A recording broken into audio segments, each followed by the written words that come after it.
Welcome to the deep dive. Today, we're peeling back the layers on something pretty unsettling, really. It's this question that pops up in a lot of modern sci-fi and horror. Right. Why do the most, terrifying fictional creations, these reality-bending traumas, psychic soldiers, these, lab-grown plagues, why do they feel so familiar, almost predictable? Yeah, it's less like fantasy these days and more like, Mm. like maybe just a couple software updates ahead of where we are now. Exactly. And you argue it's because these stories aren't just, pulling scares out of thin air. Not at all. They're often really elegant, symbolic translations of actual scientific models, or at least emerging ones. Yeah. Especially when you look at the specific sources we're diving into today. The horror isn't some external force. It's systemic failure. Systemic failure. How so? It's about the rules of the universe itself. What we can kind of think of as its computational code breaking down. Usually when consciousness is violated or maybe weaponized or just forced to process realities that contradict each other. Okay, so that's our mission for this deep dive then. We're looking at this specific cluster of sources, really zeroing in on metahuman evolution, these biohorror concepts like necrostates, and exploring how actual science, real tech that's coming out now, is blurring that line, how consciousness, maybe even our biology, could be, hackable. We're essentially taking your approach, comparing these fictional universes like Resident Evil or F.e.a.r. to scientific models. The goal isn't just to say what scary thing happens, Right.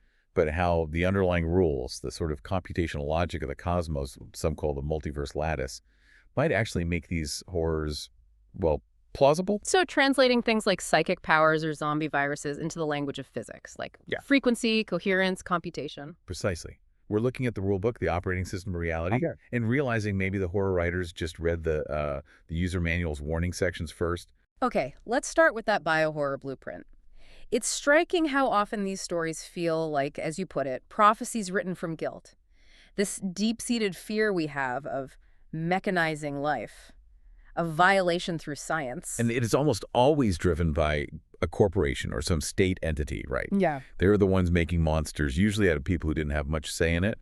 That corporate or state-level origin is key. Why key? Because the virus or the mutation or whatever it is, it's not just a monster.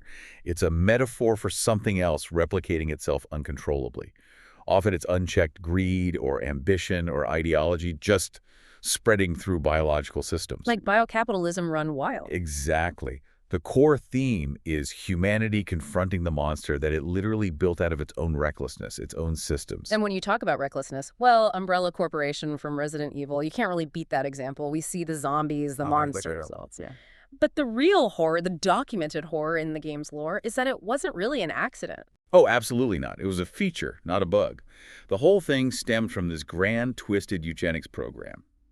Umbrella's founder, Spencer, wasn't initially aiming for weapons. He wanted to force evolution, create a neogenetic human race. Using the progenitor virus. Right. He found this virus, thought it was the key to rewriting life itself, and his endgame wasn't just profit. It was pretty megalomaniacal. He envisioned wiping out most of humanity and replacing them with his own genetically superior lineage. And Project Wesker was the mechanism for that. That was the core program. And the scale. It's chilling. We're talking hundreds of kids gathered from all over the world, chosen because their parents were considered gifted. And they all got the same surname, Wesker. Yep.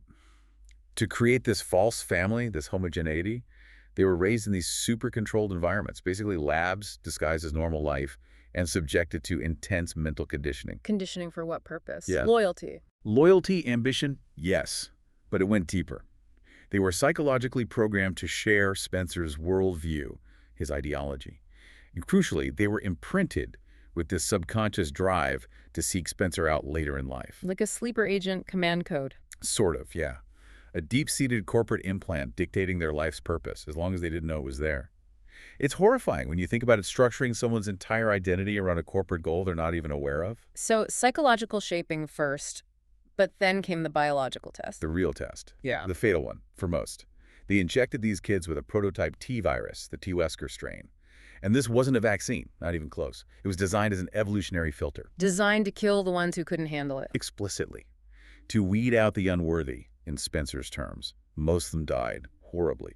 Out of hundreds, only 2 really survived and bonded successfully with the virus. Albert and Alex Wesker. So the virus worked, from Spencer's perspective. It worked perfectly. It executed his high-stakes, corporate-funded evolutionary sorting mechanism. The few survivors were his proof of concept. And the result of this kind of viral tampering leads us to this concept of the necrostate, like Ethan Winters in the later Resident Evil games. Ethan, yes. He's not your typical hero, is he? He's something else, a necro-protagonist. What defines that? He starts the game basically dead, or should be dead. Functionally dead, yes. He's the walking embodiment of the necrostate. His body gets so completely overwritten by the mold, which is basically that game's version of the T-virus, that he becomes, well, effectively immortal, constantly self-repairing. Not healing, though. Not in the normal sense. Yeah. Think about DNA maybe as like keyframes in an animation, defining the body's state. Ethan is constantly rewriting his own biological keyframes in real time, adapting to fatal damage by just reprocessing the corrupted data. He's a living glitch. A self-repairing narrative node? Immune to system failure because he is the system failure. Wow. Exactly. He persists because the corruption is his persistence mechanism. Okay, let's shift gears slightly, but stay with this theme. Gears of War. Another kind of necrostate, but born from resource extraction. Yeah, the locust horde. They weren't just monsters from underground. They were made, created through desperate, unethical human experiments at a place called New Hope Research Facility. And this links back to emulsion, the fuel source. Precisely. Emulsion was this incredibly powerful fuel, but it was also dangerous. Alive, almost. Yeah. Self-aware in some ways. And the miners digging it up were getting sick, this horrible rust lung. Emulsion sickness. Right. So New Hope was set up, supposedly, to find a cure, especially for the miners' children who were being affected. But the cure went wrong. Horribly wrong. They experimented on these sick kids trying to find or engineer immunity.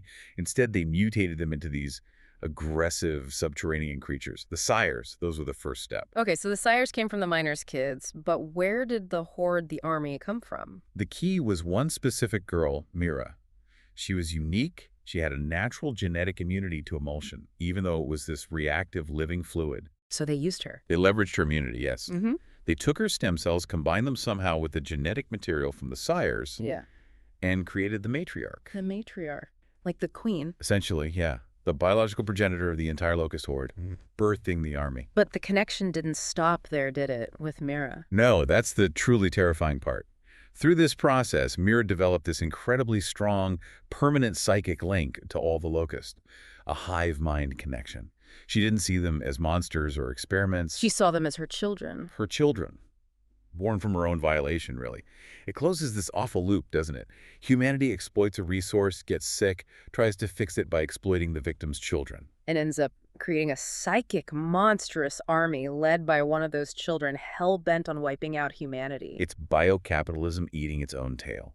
A perfect, horrifying resonance. Yeah. Humanity facing the consequences of its own greed and exploitation, embodied in the monsters it created.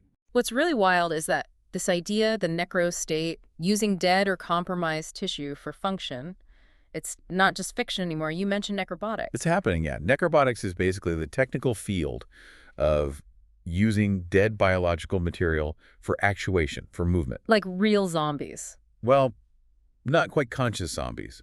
But the source you pointed to, the research from NC State, they took dead wolf spiders. Okay. And instead of just discarding them, they realized spiders move their legs using hydraulic pressure. So they figured out how to tap into that system in the dead spider using pneumatics, simple air pressure. And they could make the dead spider's leg move. Move precisely enough to function as a robotic gripper. Delicate enough to pick things up. The body is dead, but the mechanics, the actuation system, still works if you hijack it. So the dead tissue is the machine. The body becomes the robot's component. Yeah. It literally anchors these fictional horror concepts, corrupted but functional biology, right into current engineering. Prototyping, manipulating dead life. It makes the biohorror feel uncomfortably close. Okay, so from biological corruption, let's pivot to, well, psychological and maybe even systemic corruption. The metahuman idea. Your sources draw this really strong line between games like F.e.a.r. and Silent Hill. Right, they both explore this idea where trauma isn't just emotional damage, it becomes an energetic input. It creates what we could call a psi singularity. Like psi singularity. Break that down. It's basically where a conscious mind, usually under extreme duress, gains access to deeper layers of reality's operating system, and then starts weaponizing that influence. The trauma isn't just felt anymore, it's projected. It becomes the access code to mess with the world. And Alma Wade from F.e.a.r. is the poster child for this. Absolutely, her backstory. Yeah. The intense, prolonged trauma inflicted on her as a child psychic in the Project Origin experiments. Yeah. That doesn't just break her mind, it turns her psychic potential into this world-altering physical force. She's not just moving objects with her mind. Oh, way beyond that. She's described as actively riding or hijacking electromagnetic fields, the underlying lattice structure, even plasma fields. She uses them to manipulate matter, timelines, consciousness itself, far beyond her physical body. So her rage, her pain, it literally propagates like a signal. Like a virus, yeah. Right. It's a high-amplitude psychic signal born of pure agony and rage that essentially forces the local reality system to conform to her internal state. Everything becomes fear, becomes pain, because that's the dominant frequency she's broadcasting. That's a terrifying thought. Emotion weaponized into field energy. Mm-hmm. Her trauma lets her broadcast this overwhelming signal that destabilizes everything around her. And the narrative subtext is just dripping with that irony. You made me to control me, the corporation trying to harness her power. Now you live inside what you created. Exactly. She becomes the consequence. The ghost in their machine, running on pure weaponized trauma, infecting their soldiers, their tech, their whole reality. Okay, so if Alma is the broadcast signal, what about Alessa Gillespie from Silent Hill? The source material positions her differently, more like the engine. Yeah, that's a good way to put it. Alessa's function is less about broadcasting psychic energy everywhere and more about manifesting geographies of pain. Geographies, like physical places. Literally. She acts as what your notes call a religious reality engine. And we're using religious very loosely here, just to describe the sheer metaphysical impact.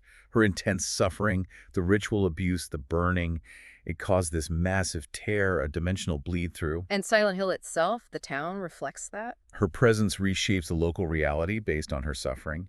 The fog, the specific monsters that embody different fears, the time loops, the shifting architecture. It's all her internal trauma made external, made physical. Her pain becomes the local weather report. So her body is like the interface, the point where the real world touches the other world. The alchemical catalyst, yeah. Yeah. The human junction box between dimensions. Her pain isn't contained, it gets projected outwards, creating this localized rot zone. Rot zone. It's a term for areas where there's high entropy, high informational noise, sort of polluting the timeline. It threatens the stability, the coherence, for anyone who enters. Alessa essentially overwrites the local environment's code with her own internal state. You step into Silent Hill, you're processing reality through her fragmented lens. Okay, moving from that intense, localized warping to something maybe subtler, life is strange. Max Caulfield's time rewind ability. Ah, Max. Her power is fascinating because it's framed differently. It's like local debugging or sandboxing. But meaning? She's using her consciousness to force these little short-term reality forks. She rewinds a few seconds, tries a different dialogue option, sees what happens, then commits to one path. She's basically testing probability branches before locking one in. Like previewing the future in tiny chunks. Exactly. She gets to see the immediate consequences of multiple choices before selecting the one that becomes real. But it costs her, right? The nosebleeds, the headaches. That's what the sources call the consciousness tax, and it's the brilliant concept. What is the tax, fundamentally? It's the immense psychological and apparently physical burden of holding on to the memory of those other branches, of knowing definitively what might have been if you'd chosen differently. That's a huge amount of contradictory data for one mind to juggle. So the nosebleeds and headaches are her brain overloading. They're the biological red flags, yeah. Signals that the system's internal consistency check, the cosmic checksum, if you will, is failing because there's too much conflicting data. Her mind is trying to reconcile multiple timelines simultaneously, and the energy cost just exceeds what her biology can handle. The hardware is overheating, trying to process too many potential futures. That idea of biological hardware struggling with multiple realities, it connects to how your sources reframe certain neurodivergent conditions, doesn't it? It does, and it's a really thought-provoking angle. The instability we see in these fictional metahumans, Alma's rage, Max's overload, it has a potential real-world parallel. Conditions like, say, ADHD or maybe aspects of schizophrenia. Instead of seeing them purely as errors or deficits, you could frame them as high-gain signal systems. High gain, like an amplifier turned up too high. Exactly like that. Imagine consensus reality. The reality we all mostly agree on is one clear radio station. A typical brain has filters to tune out the static, the signals from other stations, the background noise of the universe. Okay. A high-gain system might be one where those filters are thinner, The filter threshold is thin, as the notes put it. So the person isn't just getting the main station, they're getting little bursts, microframes of other possible realities bleeding through. Wow. So they're perceiving too much. Too much non-consensual data, maybe, leading to that feeling of desynchronization, sensory overload, the instability. They're sort of running outside the normal operating parameters the system expects.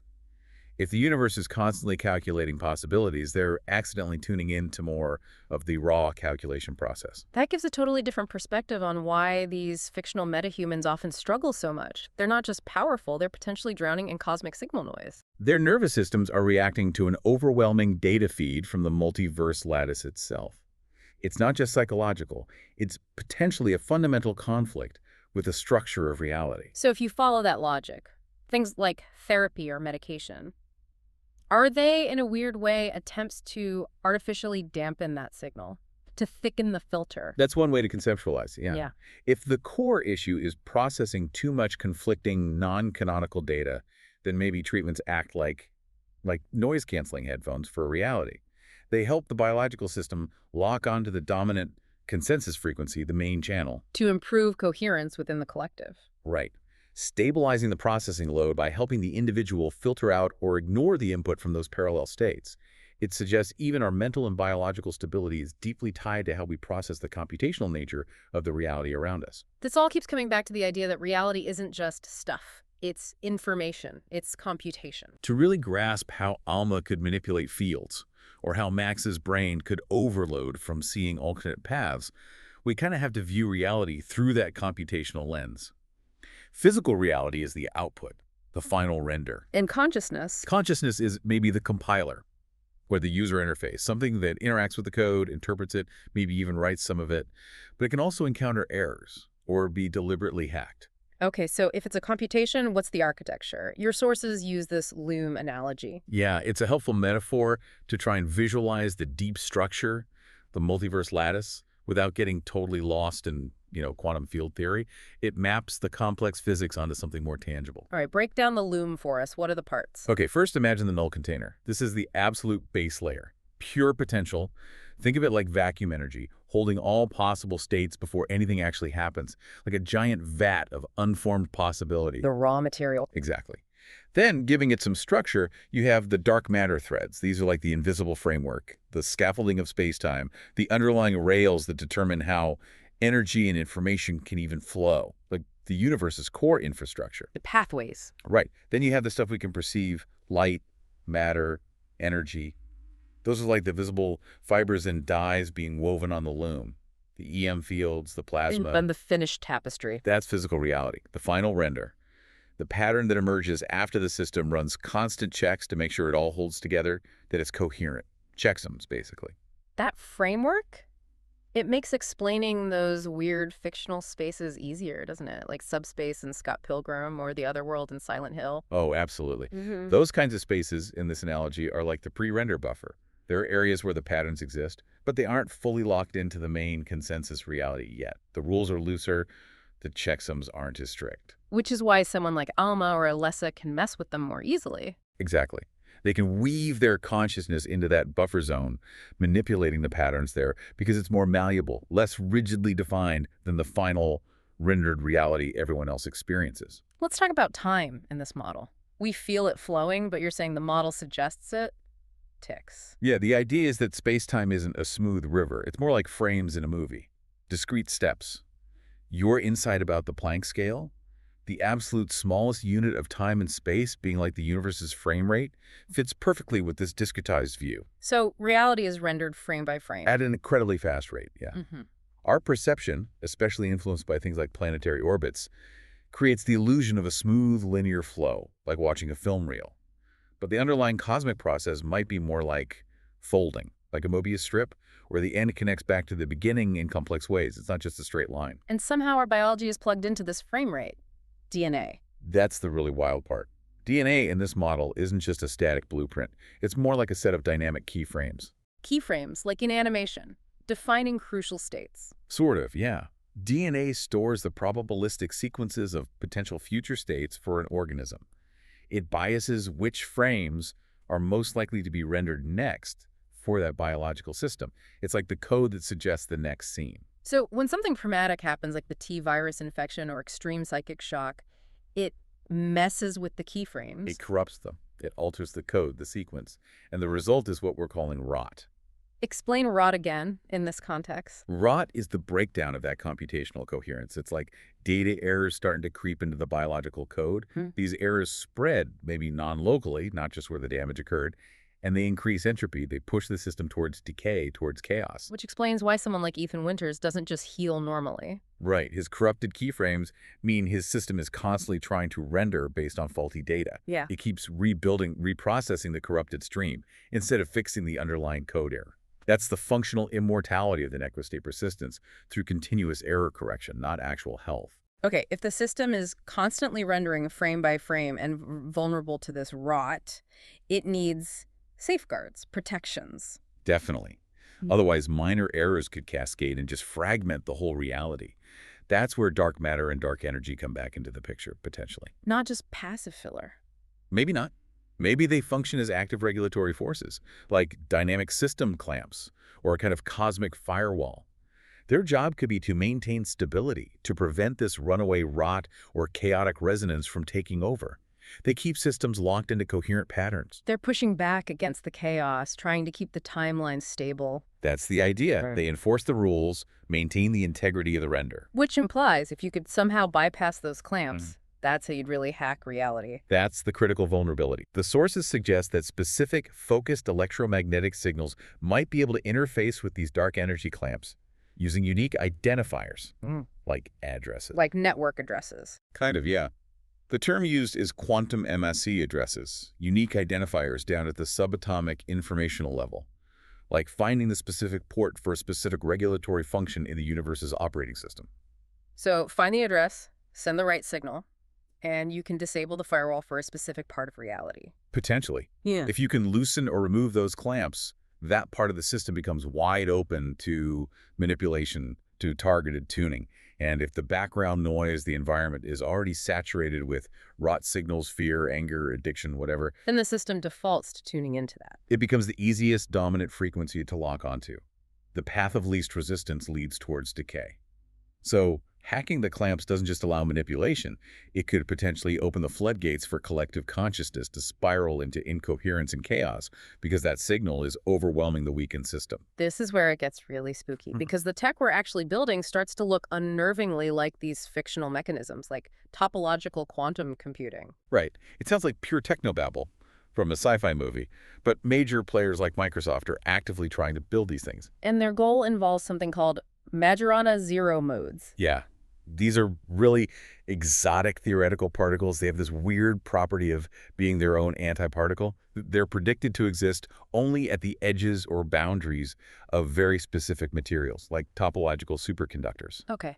Why are they useful for quantum computing? Because they're potentially very stable. Think of them like stable points, nodes right at the boundary where weird states can overlap without destroying each other, like computation meeting chaos or particle meeting antiparticle.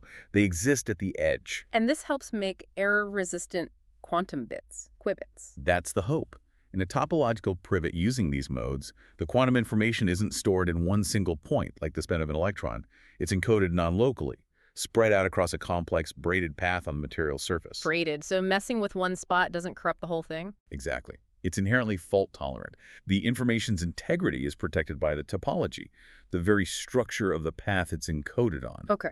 Connect that back to our themes. If reality is computational, if consciousness interacts with it, what does building this kind of computer mean?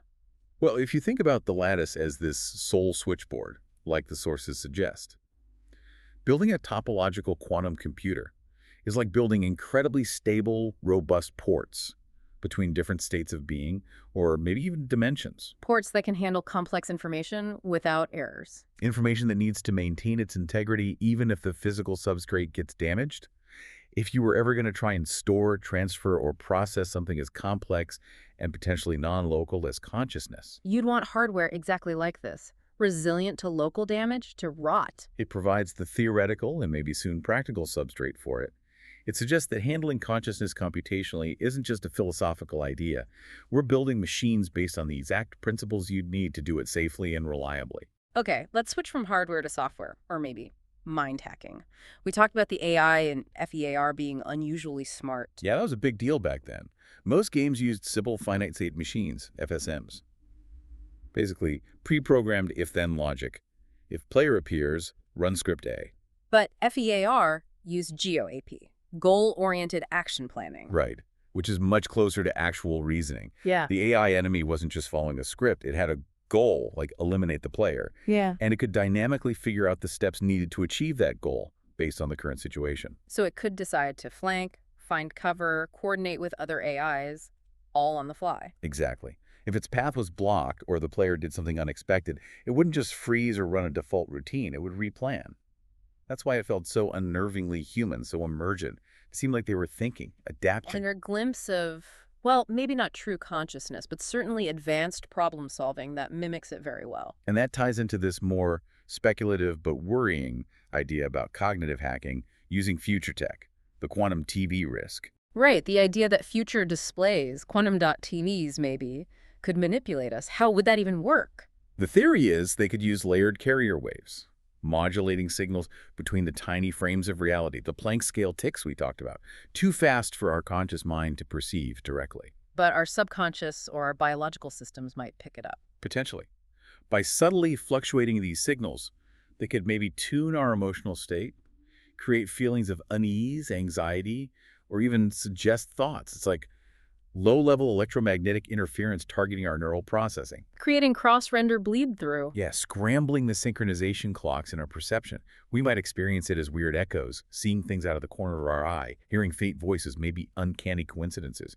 It wouldn't change reality itself, but it could subtly manipulate our experience of it. Creating localized fields of low-level psychic noise, essentially. Encouraging the kind of instability we saw in Alma or Max. Precisely. Using technology to induce that high-gain signal state, making people more susceptible to chaos, fear, desynchronization. It's a frightening prospect for subtle mass manipulation. If that kind of subtle tuning is possible, what about the other extreme? The absolute limit of power, like, say, Adam Eve from Invincible, who can theoretically manipulate anything, full reality warping. Is there any constraint on that in this computational model? The constraints aren't really moral, according to this framework. They're systemic, computational. If someone achieved that level of power, misuse wouldn't be classified by the universe's operating system as evil. What as? Incoherent edits, changes that destabilize the system's integrity that threaten the checksum. So the universe has error checking. Higher-level regulatory functions, yeah. Yeah. AI guardians, maybe just fundamental physical principles acting as governors. They don't care about why you warped reality. They care if your edit broke the structure. So if you turn everyone into squirrels, but do it in a way that messes up causality or conservation laws? The system flags it as a critical merge error. Your edit is too disruptive. It violates the coherence of other parts of the system, or maybe the autonomy of other conscious nodes. The higher systems would then likely trigger a failsafe. Like a rollback, a quarantine. Something like that. Force a return to a previous stable state, or isolate the damage. So ultimate power, in this view, isn't just about making changes. It's about making changes that are coherent and stable enough for the system to integrate without crashing. Being good means writing stable code. Being bad means writing buggy code that gets rejected. #outro. Wow. Okay, putting all these threads together. The main thing that strikes me is just how thin that line is getting between these, fictional horror scenarios and the actual physics and tech we're exploring. It's really dissolving, isn't it? Alma's psychic rage weaponizing trauma, Umbrella's twisted evolutionary project succeeding, Max literally getting sick from seeing too many timelines. They don't feel like just metaphors anymore. They feel like symbolic descriptions of functional collapse within this phase-locked computational universe we might be living in. And the scary part is we are building the tools that echo these fictions: necrobotics, topological quantum computing, advanced AI, maybe even subtle cognitive influencing tech. We're actively developing the capacity for necrostates and maybe even psi-singularities, whether we call them that or not. And there's this underlying principle that seems almost beautiful in a terrifying way. The universe seems to optimize for consciousness, for awareness. It puts immense resources into rendering our reality. But there's a dark side to that optimization. The dark inverse, yeah. Mm. Where collective awareness dims, where coherence falters, the system seems to economize. It Got it. doesn't waste energy on a full high-fidelity render if nobody's really paying attention or if the signal is too noisy. It switches to like a lower res procedural emulation. Something like that. Just enough to keep things running. But that lower res state, that lack of focused conscious engagement, that's where the system becomes vulnerable. That's where the rot creeps in, where manipulation gets easier. That's how the horror finds an opening. We are, in effect, living inside a reality that is constantly adjusting its render quality based on our collective focus and coherence. Which leaves us with a really provocative final thought, doesn't it? For you, listening right now. If your own awareness, your choices, your focus are constantly feeding back into this system, influencing its coherence, Then what patterns are you choosing to amplify? Are you contributing to the resonance of synthesis, of stability, of building coherent meaning? or are you unintentionally amplifying the echo of rot, of chaos, of decay? Knowing that every choice, every thought pattern you reinforce might literally be helping to edit the next frame, the next update of our shared collective timeline. That's the ultimate input. What code are you writing today? Thanks for joining us for this deep dive. Yeah, definitely something to think about. We'll catch you next time, friends.